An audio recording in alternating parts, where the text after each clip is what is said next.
Welcome back to Asia Ghost Story, where we delve into the chilling tales of the supernatural from across Asia. Tonight's terrifying narrative takes us to Haunted Village, a place shrouded in mystery and whispered fears. Let's begin. As twilight descended, 5 motorbikes carrying 7 university students embarked on a weekend adventure. After a grueling year of studies, they sought relaxation and a break. The road was deserted, thick with dust as their convoy passed. They stopped at the base of a large, ancient tree. The group consisted of 7 final-year students, 5 boys and 2 girls. There was Bin, Dung, Nia, Tan, Nak, Tion, Bin's girlfriend, and Hoa, Dung's girlfriend. Bin, the mastermind behind the trip, took a long swig from his water bottle, then turned to Own, smiling. "We're used to city life. This deserted, dusty place? Are you uncomfortable?" Own replied, "No, it's fine. A bit tiring from the long motorbike ride, but it's a fun experience. The change from the bustling city to this quiet place. The fresh air is wonderful." Dung and Hoa, riding behind Bin and Own, Dung interjected, "This crazy guy. So many great places with delicious food and cool scenery. He chooses this. It's not a famous tourist spot. We've spent nearly a whole day breathing dust and I'm exhausted. You call this fine?" Hoa playfully chided, "Exactly. Mountains have mountain delicacies. The beach has seafood and swimming. What does this place have?" Bin, with a mysterious glint in his eyes, replied, "Relax, you too. I don't know about any special food, but according to online sources, this is a ghost village full of haunted houses. A former student, Tien Tran, visited here and took many spooky photos, making the place famous." Dung and Hoa nodded. Nia, from the back, spoke up, "Tien Tran, right? I heard he got into a traffic accident after taking those photos. I checked his Facebook. His last post was a picture of a desolate area with ancient trees and a large tree trunk. Further away, you could see the shadowy figures of 4 women, looking quite eerie." Nia nodded, "Exactly. So, are you all excited to explore? There's also a mysterious blue lake, but the locals never swim there because the water smells like blood. I read his warnings. I wasn't scared, but many students from our school are terrified, making me even more curious." The boys were excited, but the girls were apprehensive. Hoa said, "Maybe we should go to Taebaek instead? It's over 100 kilometers from here. We can get there in a day. Why detour to this desolate place? What's to explore here?" The boys teased, "Scared? You're usually so tough bullying us. We have to go to see you pee your pants." Hoa blushed, but stubbornly retorted, "Fine, let's go. I just don't want these scaredy cats to have a mental breakdown.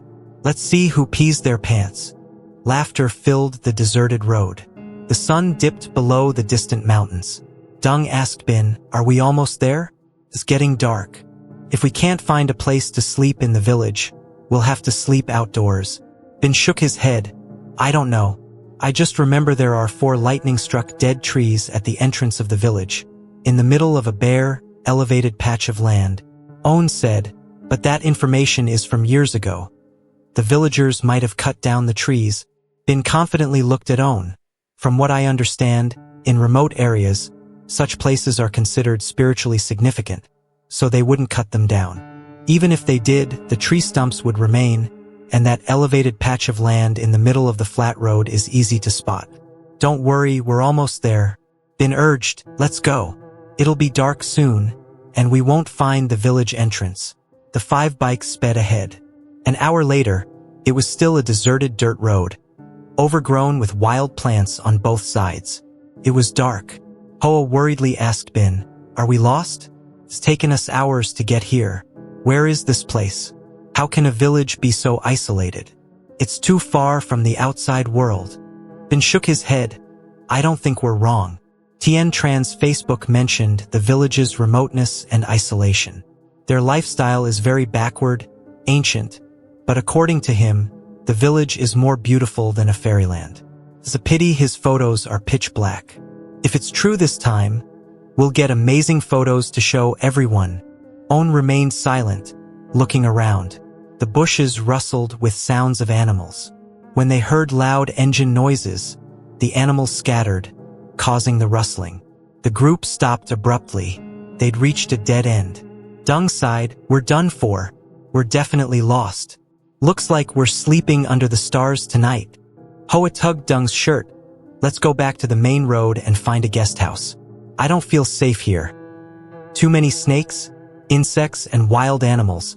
Tan and Nia stopped their bikes and walked towards Ben and Dung. Nok said, "Hoa's right. Let's go back to the highway and find a place to stay. Tomorrow we'll go to Taebak. This place is full of venomous snakes and insects. If we get bitten here, it's straight to hell." Dung blamed Bin. "See? I told you so. Now we've wasted a whole day, and it'll take another 2 hours to get back to the highway." Bin sighed, dejected. "I followed the online directions. I've never been here before. Everyone rest, eat something, then we'll head back to the highway." They sat down, ate some bread and drank water. On looked around. It's scorching hot in the city, but the air here is cool. If only there was a house here, we could spend weekends here. In this weather, Hoa shrugged. "Since when did you love this remote countryside? Staying home with air conditioning is better. You always want to be romantic." On and Hoa, city dwellers living near each other, often had opposing views. On just chuckled at Hoa's comment. Suddenly, Hoa screamed, "Ghost!" Everyone looked. In the bushes, a person with bright green eyes was staring at them. It wasn't fully dark yet. Dung squinted. It's not a ghost. It looks like a tiger." The sight of the tiger terrified them. The boys jumped onto their bikes and turned around. Tan Nok urged, "Run. Want to die? Run before it attacks." Bin and Dung turned their bikes around, following On and Hoa. The green-eyed animal didn't chase them. Only after the 5 bikes disappeared did it slowly emerge from the bushes, its eyes fixed on their path. Nia's bike was in the lead. About 10 minutes later, Nia suddenly stopped and got off, using his phone's flashlight to examine his tire. His face fell. He looked at his friends. "Flat tire." Bin got off his bike to check. "Can we fix it? There's nowhere to repair it here." Nia shook his head. "No way. With this road condition, even without a flat tire it's difficult. Now with a flat tire, we're stuck." They looked at each other, exhausted and unsure what to do. When On gasped and pointed, "Look!" They looked in On's direction. Bin exclaimed, "There! The mound and 4 dead trees. We found the village." Dung felt something wasn't right. Looking at the 4 withered, skeletal trees, he imagined similar scenes from horror movies in cemeteries. Despite his usually brave nature, he felt discouraged. He asked Bin, "We passed this place earlier, but didn't see these lightning-struck trees or the mound. And we were close to seeing the tiger earlier. The sky was lighter then. Now it's dark and it appears so clearly right next to the road. How can this be?" They looked at each other, bewildered. Dung's words were true. Ben hesitated. "Do you want to go in? I find this a little strange." Nia's bike was broken, but seeing the 4 lightning-struck trees, he stopped and said, "No, let's go back to the highway. I can manage, but something's not right here. I don't want to stay." They all agreed to leave. Bin said, "Are we really going to leave after all this effort? I have an idea. We can go in, but each of us carves our name on those trees, takes a picture and posts it online. The whole school will be amazed." His suggestion wasn't met with enthusiasm.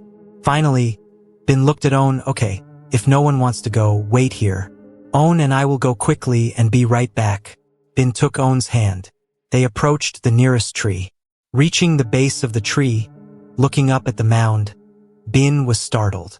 The mound was littered with cloth butterflies and a large incense burner with fresh offerings. On gasped, "Let's go, honey. This looks like a place for rituals or some kind of offering. I feel it might bring bad luck." Bin was also apprehensive, but he wanted the photo to show his friends. He replied to On, "If you're scared, wait here. I'll carve my name and we'll leave." The old tree trunk was stripped bare. Bin struggled to carve his name. As he was about to take a picture, a swarm of crows descended, creating a loud cawing. Own trembled. Crows.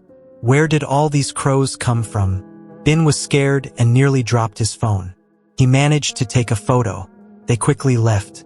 Behind them, a figure emerged from the mound and onto the road. Back with the others, Dung urged, "Let's go.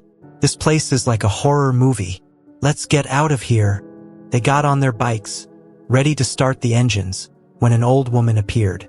They exchanged uneasy glances. Dung whispered, "We met a ghost." This made them even more afraid. Bin, however, was calmer. He observed for a moment it's probably a villager. What ghost walks with a cane like that? Everyone calm down. Don't panic.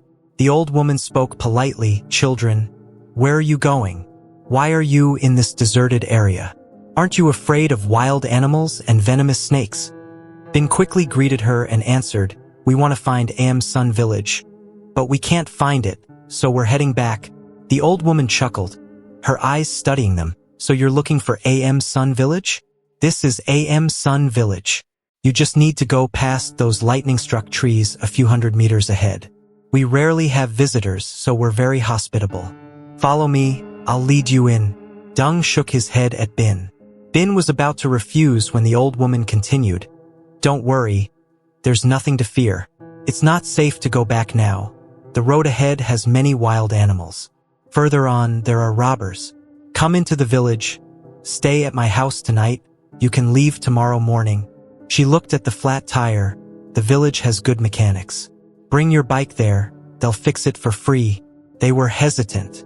Nia said, "Fix it here? For who?" The old woman laughed, a mysterious chuckle. "For those who come to visit and have their bikes break down on the way." She looked at them, noticing their hesitation. She turned away, a cryptic smile. "Don't worry. We have few visitors. Fixing your bikes is completely free. Stay in the village or go back, you choose." "I'm not forcing you." The old woman hobbled ahead, stopping at the 4 dead trees. Nia said, "Following the old woman's advice is better than walking back. She seems kind. I think we should go into the village. Our initial goal was to explore this village, and now we have the chance." Bin, no longer afraid, saw the old woman was human, not a ghost, and his curiosity rose. He said, "I agree with Nia. If the old woman can live here, then there's no problem. And it's impolite to make her wait." On still sensed nothing unusual. Ben did not wait for his friend's consent before calling the old woman. "Ba oi, ba dan chung chow veolong ko dua kong." The old woman simply nodded. Ben urged his friends, "Let's go. Let's eat, rest, and sleep properly. We're exhausted." They started their engines to follow the old woman. But when they weren't paying attention, the old woman vanished. They stopped, confused. Where's the old woman? She was going to lead us in, and now she's gone. Which way do we go? Before they could decide, they were startled by the cawing of crows. A flock of them flew overhead. Bin was puzzled. Tien Tran's story said this was the village entrance. Now it's just dense bushes and a deep forest. There's no path as he described. Dung wasn't paying much attention to Ben's words. His biggest concern was the old woman's sudden disappearance.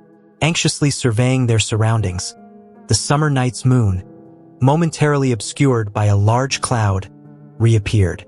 Its weak light cast a dim glow on the dark, dense path, but quickly vanished, leaving only the beams of flashlights and phone screens. From a distance, the flickering lights resembled dancing specters. Suddenly, the old woman's voice echoed from behind them. "Come on, children, hurry up, the villagers will be going to sleep soon. Come into the village. The villagers will give you a warm welcome with plenty of delicious food." Startled, they jumped. Dung stammered, looking at the old woman. "Grandmother, why are you here? Where did you go just now? We couldn't find you." The old woman replied, "I just went to get some water. Any of you thirsty? Come and have some." She pointed to the earthen mound between the ancient trees. Owen and Bin gasped.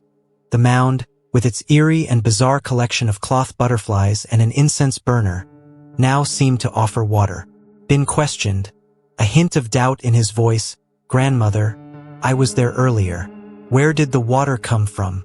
I only saw cloth butterflies and an incense burner. The old woman chuckled. This is a sacred mound. My villagers come here to pray for blessings. The cloth butterflies are offerings after they pray. Bin remained unconvinced. Why offer cloth butterflies? Is the deity they worship a child? The old woman didn't answer. Her expression changed. On gently tugged Bin's arm. Understanding. Bin quickly apologized. Grandmother, we apologize, we were just curious. The old woman shook her head. It's all right. Almost everyone asks that. Does anyone want water? Or shall we go to the village? Dung spoke up. Thank you, grandmother. We brought our own water, so no one is thirsty. Could you lead us to the village to rest? The old woman looked at Dung, certainly. But I must warn you, no motorbikes allowed in the village. Only walking. The villagers dislike noise and disturbance. They nodded and followed the old woman slowly. Emerging from the dense trees, they exclaimed, "It's so beautiful. How could such a place exist?" On and Hoa, previously apprehensive, were now thrilled, marveling at the pristine yet dreamy beauty of the village. Camera shutters clicked constantly. Bin's eyes shone. He said to On, "See? This trip is unbelievable. This place is truly amazing." On didn't reply, lost in the beauty before them. A small village appeared. Houses were built simply from wooden planks. Each house had a colorful lantern hanging in front, illuminated by thousands of fireflies and green lights resembling floating embers. Villagers laughed and chatted. Children played joyfully. From a distance, many people were gathered at the village entrance. Dung exclaimed, "A fairyland. Truly a fairyland. How could such a place exist without anyone knowing?" Others agreed, "I didn't expect this. Tien Tran must have exaggerated." He said the village was full of ghosts and abandoned graves. But it's nothing like that. The old woman overheard Bin, who said this place was full of ghosts. This place is unparalleled. Once you're here, you won't want to leave. Bin replied, "Yes, grandmother, we don't want to leave." The old woman smiled mysteriously. "So, would you like to become a member of this village? I'll tell everyone you can stay and join the fun." After the old woman's statement, everyone teased Ben. Their laughter filled the air. Then the old woman's voice, suddenly stern, surprised them. "Don't push each other. All 7 of you are here, so you should stay. No one is going home." Seeing their worried faces, the old woman laughed. "I was just teasing. The villagers like to joke around. You're not used to it, but they'll be kind. Don't be scared by their jokes." Soon they entered the village. Seeing the old woman with 7 strangers, the playing villagers looked at them with scrutiny. They greeted them but received no response. On whispered to Bin, "This is strange. They look at us weirdly. I feel they don't like us." Bin remained silent, observing the villagers' faces, sensing a pervasive gloom. The old woman's voice broke the tense silence. "Let me introduce you. These are youngsters who came to visit our village. Everyone, please enjoy yourselves." The villagers immediately resumed their cheerful demeanor. Laughter and chatter erupted. They seemed to forget about the newcomers.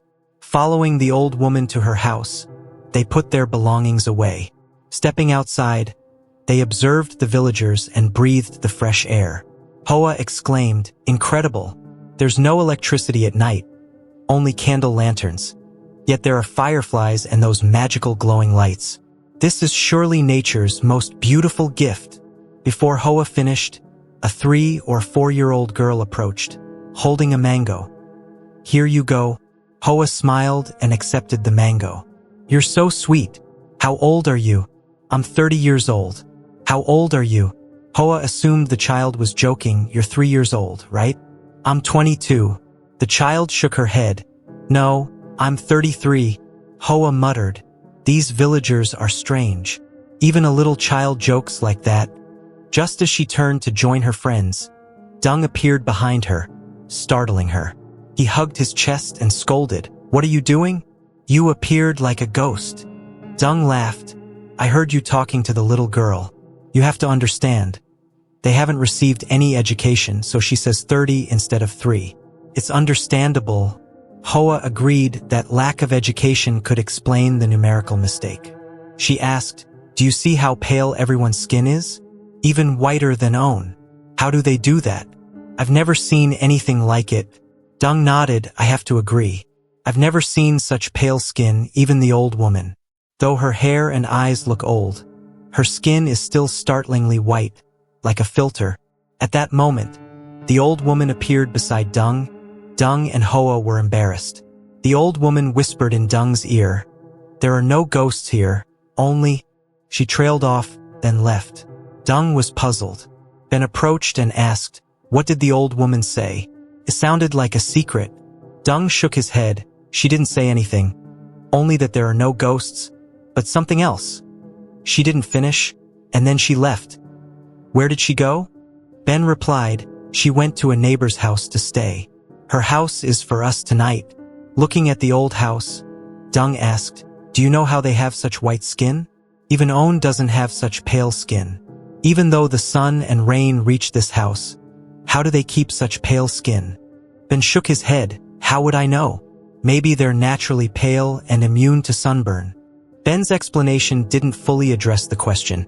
Even Ben himself found it strange. It was almost 10 p.m. Another child came from the next house. "Come eat dinner. It's ready."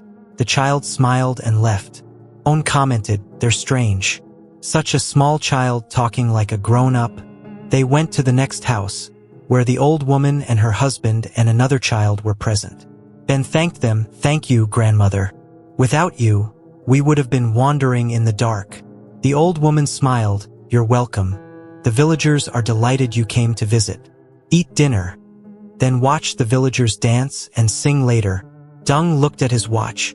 "Do the villagers stay up all night, grandmother?" The old woman nodded. "Yes, this village is awake and works at night and sleeps during the day." This surprised Dung. "Why? People usually sleep at night and wake up during the day. Why is this place the opposite?" The husband spoke. "We only need to find food during the day, and at night we hunt, sing, and play. We rest during the day to work at night.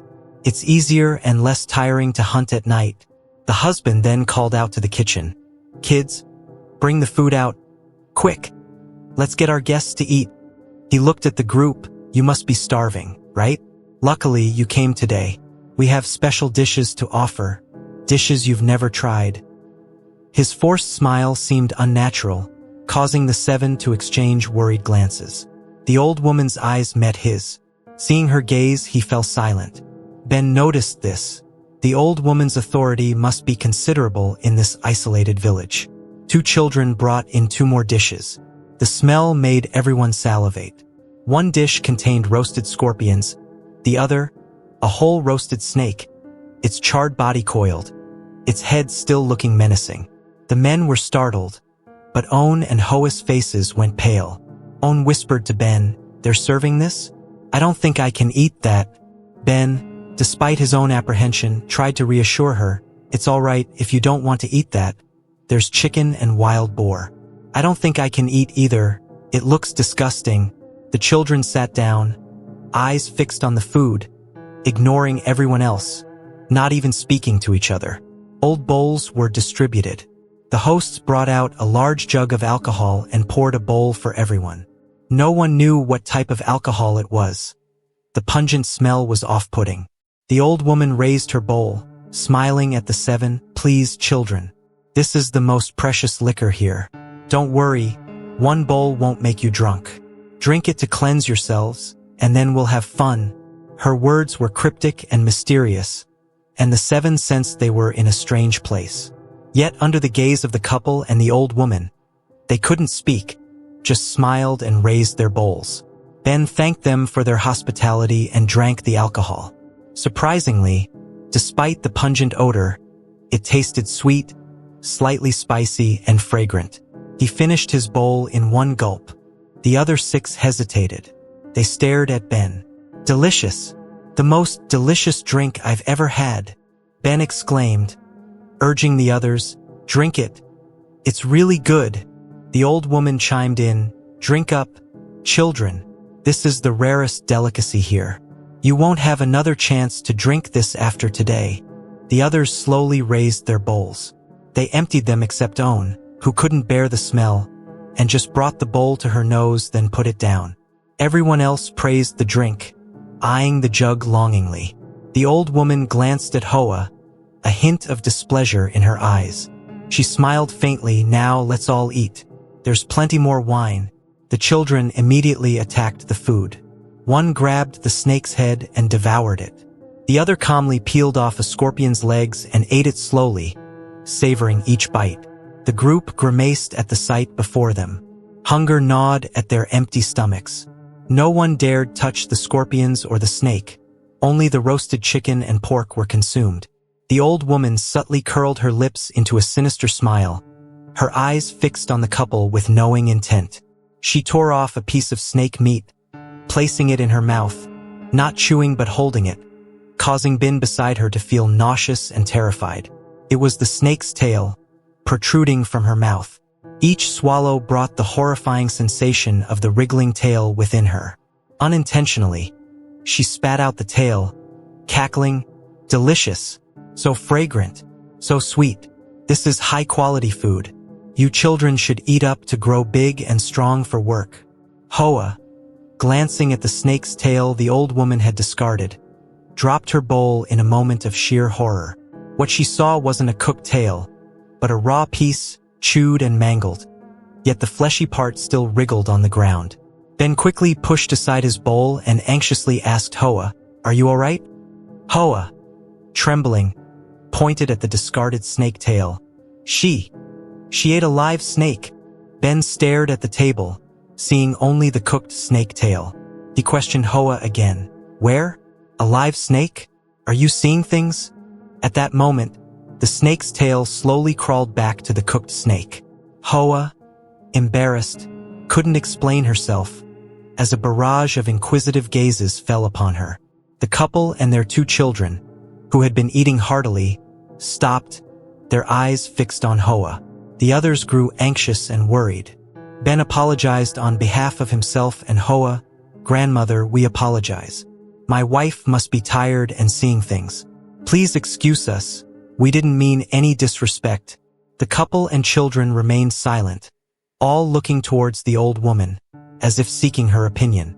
Tension filled the air. The old woman remained pensive. They waited anxiously. Suddenly, the old woman laughed heartily. "It's all right. Your wife must be tired and seeing things. There's nothing to worry about. Everyone, continue eating and drinking." Everyone raised their bowls and drank cheerfully. They drank endlessly yet felt no intoxication. Dung observed, "This alcohol is delicious. It gives a pleasant warmth without the usual drunkenness." The couple chuckled softly. "Don't look too closely. This alcohol is made from many special ingredients, not just rice or corn. You'll be very surprised if you knew." The couple laughed uproariously, their 2 children giggling along. Hoa whispered to Dung, "The alcohol is so light and delicious, isn't it? And why did they give some to the little children? Maybe the villagers have low alcohol tolerance or are already drunk." Everyone's laughing so hard. Dung nodded. "If we could make this alcohol, we'd make a fortune. I wonder how they make it. I'll ask for the recipe next time we visit." They ate and drank merrily, until the terrifying events unfolded. Hoa, remaining silent, tried to appear cheerful, but discreetly observed the family and the old woman. The 3rd time she looked at the old woman's husband, the old woman glanced back at her, her gaze devoid of any kindness, replaced by a sinister expression, a malicious smile, and a predatory look, as if she intended to devour Hoa. Terrified, Hoa turned away, but when she looked up again, the couple's unsettling gaze was fixed on her. Her hands trembled. She wanted to tell Ben and her friends about the chilling, eerie atmosphere, but the old woman's presence beside Ben made it difficult. She devised a plan to get Ben outside. "I need to use the restroom. Could you take me outside?" Ben was about to put down his bowl to escort Hoa when the old woman intervened. "No need. I'll take your granddaughter. The boys here wouldn't know where the restroom is anyway. It would be a waste of time searching. Besides, it's customary here, once you lift a bowl, you must drink. Drink up, children. The restroom is right here, Not far at all. Hoa looked at Ben and shook her head, unwilling to let the old woman lead her. Ben said, "Something's wrong with you today. The old woman is taking you, so just go. Why are you holding me back? Go with her. I'll continue drinking with everyone here." Ben lifted his bowl and continued drinking. Hoa, left with no choice, followed the old woman. Outside the door, the old woman stopped, looking at Hoa. "Do you want the big restroom or the small one?" The old woman's question baffled Hoa. She stammered, "Big restroom. Small restroom? I don't understand. The big restroom is a large pit, the right size for you. The small one is only for a child." The old woman's answer made Hoa imagine a grave instead of a restroom. A shudder ran down her spine. The old woman smiled menacingly. Hoa looked around in confusion. The lanterns had disappeared. Only faint lights like playful spirits remained in the distance. The old woman led Hoa to a tiny wooden hut some distance away. The old woman said in a commanding voice, "That's the restroom." Hoa was very confused. She looked around and saw many people laughing and talking. She didn't know where the house had gone, and she asked, "Grandmother, why can't I see any houses now?" Hoa's question was met with a chilling, childlike laughter, clearly emanating from the old woman standing beside her. Hoa was startled and turned to look at the old woman. She had vanished. The laughter continued. Hoa was terrified, wanting to run. But then she saw the old woman, her hair loose and white, her eyes completely white, floating above the restroom roof, a wriggling snake tail hanging from her mouth. Hoa screamed and ran into the house. Her friends, however, were oblivious to her scream, continually raising their drinking bowls with contented expressions. Only when Hoa burst in did they notice her pale, terrified face. Ben asked, "What's wrong? Why are you so scared? What happened?" Hoa trembled, desperately trying to speak, but her words caught in her throat because she saw the old woman still seated among them, drinking alcohol. Before Hoa could answer, the old woman spoke. "This girl seems very tired. Her complexion isn't good. Did you see something out there? Did you?" The old woman looked at Hoa with a malicious smile. Her face suddenly became skeletal, revealing white, bulging eyes. Hoa looked at everyone, then pointed at the old woman. She's a ghost." Everyone stared at Hoa in disbelief. They found her behavior incomprehensible. Hoa looked at them pleadingly, but they remained silent. Ben stood to approach Hoa, but the old woman stopped him. In an angry voice, she said, "Stop! That's not your girlfriend. That's a ghost disguising itself as your friend." The old woman's words stopped Ben in his tracks. The others looked at Hoa with fear. Seeing everyone's fearful expressions, Hoa felt weak. She looked at the couple. Her horror deepened as she saw their faces shrink, the woman's scalp peeling, revealing snake-like scales which fell into her bowl of drink. The contents of the woman's bowl were now blood-red. Hoa glanced at her friends' bowls. They were all filled with blood-red liquid. Flies buzzed around. Hoa's eyes widened in terror. She stumbled backward, collapsing to the ground, unconscious. Ben said, "She's my girlfriend. She's not a ghost." Ben rushed toward Hoa, but the old woman grabbed his arm. He felt an icy chill. The others were shocked. They couldn't comprehend how the frail old woman could hold such a strong young man. Ben struggled to free himself to reach Hoa, but couldn't escape the old woman's grip. The others tried to help but were too intoxicated by the alcohol. The old woman, her face bowed, then spoke in a chilling whisper, "If she isn't a ghost, then are you calling me a liar?" "No, grandmother, we didn't mean to insult you. But that's my girlfriend. Ghosts don't have bodies. She is flesh and blood." The old woman laughed louder. The couple and the children laughed too. The students realized they had encountered something truly evil, and all they could do was wait for their fate, unable to even flee. The old woman's raspy voice echoed, "Who said ghosts don't have flesh and blood? You'll stay with us forever. It's time you knew what you've been eating all evening." More laughter erupted, followed by screams from the students. The food transformed. The alcohol turned to blood, the pork to live leeches, the chicken to frogs, all writhing in the bowls. Leeches crawled on the ground. A large fish landed on Hoa's neck, its belly swollen from feeding on her blood, making it larger than the others. Dung tried to pull the leech off Hoa's neck, but it clung tightly. Hoa fainted from terror. The 5 boys trembled, staring at the demons. The children transformed into wrinkled old men. The 5 young men stood paralyzed in utter despair. The children ran to the old woman. "Grandmother, we're hungry. We want water." The old woman laughed, her eyes on the 2 children, then on the old men's faces, surveying each person, licking her lips over each one, as if selecting her next meal. The old woman asked, "Whose blood do you want to taste most?" Both children pointed at Nia. Knowing what was coming, Nia screamed and fainted. The children were delighted. The couple laughed, and the old woman said, "Choose one." The demonic couple eagerly approached Dung, their tongues lolling out, their eyes feasting on him. As they began their attack, Hoa suddenly woke up and, summoning every ounce of courage, burst out, aiming toward her motorbike with the friends. The demons pursued, but the old woman remained, her face inches from Ben's, her teeth bared. "Catch her, and you stay with us. You've found your own death." Hoa ran toward the motorbikes.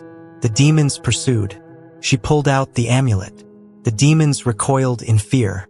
Despite her fear, thinking of her friends and Ben, Hoa moved towards the demons and said, "Come on, if you've got guts, get me, get out of here or you will die." The demons vanished before Hoa. The old woman inside shrieked, "Useless fools, a mere amulet and you run like cowards. Leaving that child for us." The old woman flew towards Hoa. Her long, sharp nails grasped for Hoa's neck. She shrieked and vanished. Hoa realized that while she wore the amulet, the demons couldn't touch her. This gave her courage. She ran toward the house. The old woman reappeared behind her, but as before, it screeched and disappeared. Suddenly, the house vanished. Hoa looked around. All the houses were gone. Only the dark forest remained, with glowing fireflies. She dropped her phone, finding herself surrounded by ancient graves. She was disoriented, unsure what to do, when she heard sounds and cries for help from her friends. She ran towards them and found them sitting on a large grave, surrounded by toads, frogs, and leeches. Nearby was a small, green pond with moss. The houses were gone, and she had no idea where the small restroom had gone. Ben helped his friends up and they regained some composure. Dung, trembling, said, "We encountered ghosts. This is a graveyard." Hoa reassured her friends, "I have my mother's amulet from Hugh Temple. Follow me." They all fled, but behind them were glowing demonic eyes and chilling laughter. A whisper reached Ben's ears. "Leave your mark here, and you must return." Looking behind, Ben saw Tien Tran, standing with an old demon, his face filled with sorrow. Ben, trembling, crept away, not daring to look back, haunted by the old demon's voice. Later, the students reached the highway, relieved to be back in civilization. Only Hoa's amulet saved them. The next day, the friends met at a cafe. They were still anxious and shaken. Ben looked the most exhausted. Dung asked, "Did you post the pictures from the ghost village on Facebook? Your followers increased dramatically. You became the talk of the school." "Those photos, they're just completely black now, nothing special." Hoa said wearily, "Was that trip even worth remembering? And you guys still posted those pictures?" Dung turned to Ben. "You promised to delete the photos, but you didn't." "Ben, I saw what Tien Tran did. He posted them and then was in a fatal traffic accident. It was inevitable." Ben dismissed it. "It's over. There's nothing more to fear. That traffic accident was just bad luck." Though Ben said this, he was still worried, remembering Tien Tran before leaving the haunted place. He'd thought of deleting the photos multiple times but kept them up due to the huge response and curious comments from so many people. In the end, he kept them up. After they parted, Ben, happy about his newfound fame, suddenly saw the old demon standing before him, her gaze menacing. Startled, Ben swerved to avoid her, but his motorbike was struck by an oncoming truck, causing him to skid off the road and into a ditch. The news spread throughout the school. Everyone was terrified. Ben became the second person after Tien Tran to be involved in a fatal accident after posting pictures from the cursed village. The names Tien Tran and Ben Vu, carved onto a dead tree, were washed away by a stream of blood, accompanied by chilling laughter and wails of despair. Whoa, that was intense, right? Thanks for sticking with us through the spooky adventure in Haunted Village here on Asia Ghost Story. Hit that like button if you got the chills, and subscribe for more terrifying tales. We've got some seriously spooky stuff planned, and maybe even a few surprises you won't see coming.